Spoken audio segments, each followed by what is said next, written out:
Good morning mga ka-guys, good morning mga kasari. Kumusta? Kumusta ang umaga natin guys?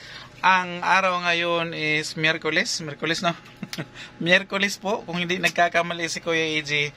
Ang pizza is January 24. Ayan po, happy fiesta sa mga nagsiselebrate ng fiesta nila sa Senior Santo Niño. Pete Senior. Ayan po. And may update sa Kuya AG guys. Dahil pagkatapos ng buwan na ito is araw na ng mga puso. Ayan. Ang papuso ni Kuya AG nasa likod guys. Ito. Advance si Mami Iya masyado. Dahil guys, meron na kami mga papuso. Ayan. May mga papuso na kami. May mga rose. May mga rose. May mga puso talaga, ayan po. Dahil araw po ng mga puso sa susunod na buwan. Alam nyo naman guys, ang mga Pilipino is mapagmahal.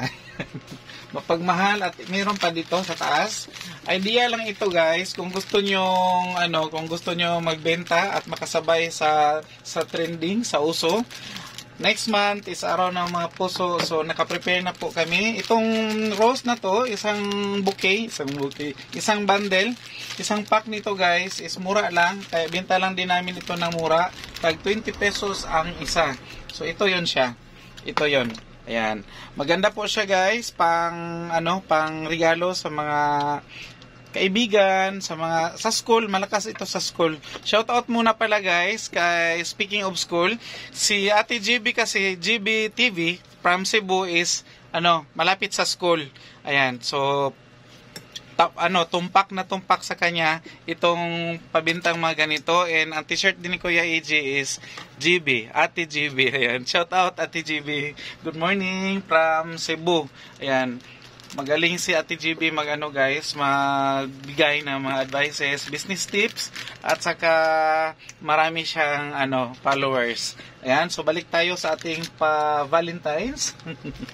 Ito ay mabenta sa ating mga high school students, pati mga elementary students ngayon guys, is nahihilig ding mamili ng mga ganito, lalong-lalo na may mga program sila sa schools, at saka sa mga teachers nila mismo is nagbibigay din ang ating mga estudyante ng mga ganito. So mabenta ito, tumpak na tumpak sa darating na Valentine's Day. And bago magtapos si Kuya AJ guys, kunting update lang ito guys, at saka katatapos lang namin mag-almusal. Meron kaming pa dessert dito na mangga na may bulok siya sa balat, pero wala siyang bulok sa loob. Gay ka, nahulog.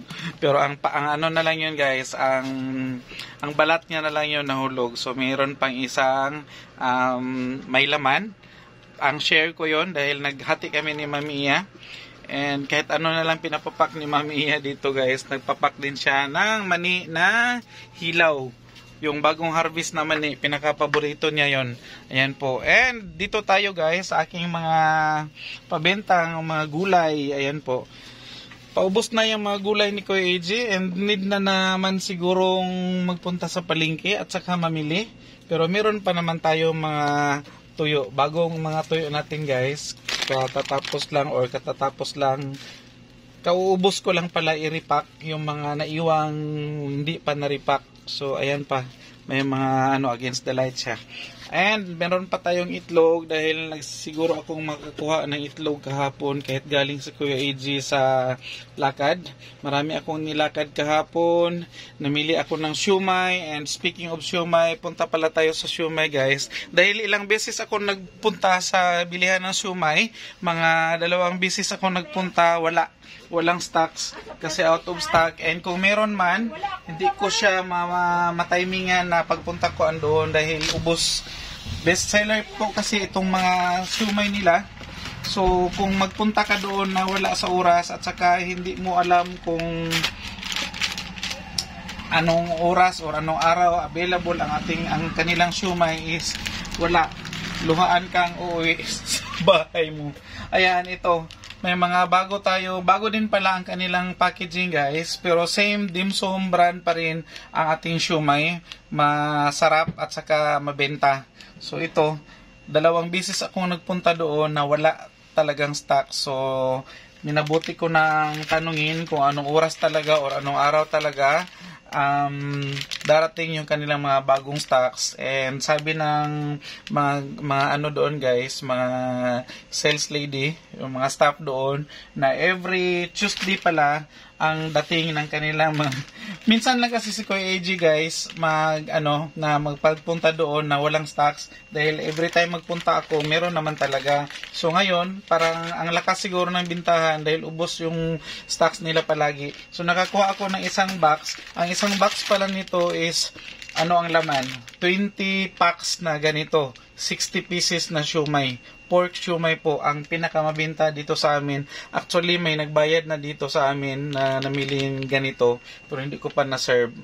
Sige na siya hanap kung saan ang kanyang siomai. So ngayon, meron na talaga, pero dahil umpisa po today ng semestral break, sem break po ng ating mga public schools. So yung namili sa akin ng siomai, kasi pangbenta niya yon sa school, so hindi niya muna siguro kunin.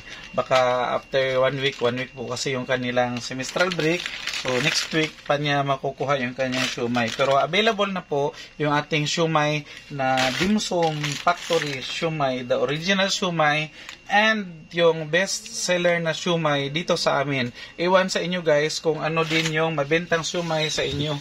And dito tayo guys sa aking freezer na hindi pa luto lahat kasi anong oras na nakatapos si Kuya AJ magawa ng ng yellow ka ice tubig kagabi.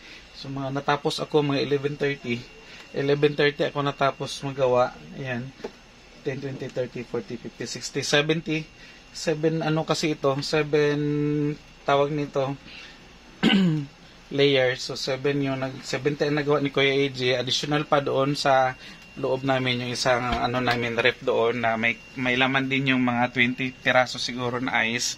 So pero nakabenta na kami guys niyan ng kaninang umaga ng 25 piraso na yellow, dahil may kami kagabi, may naiwan na hindi tumigas, and kinabukasan is matigas na siya.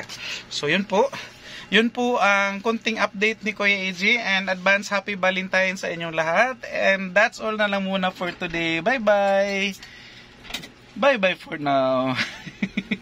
Hindi ginawa pag si Kuya AJ. Ayan, so bye-bye ulit mga ka-guys.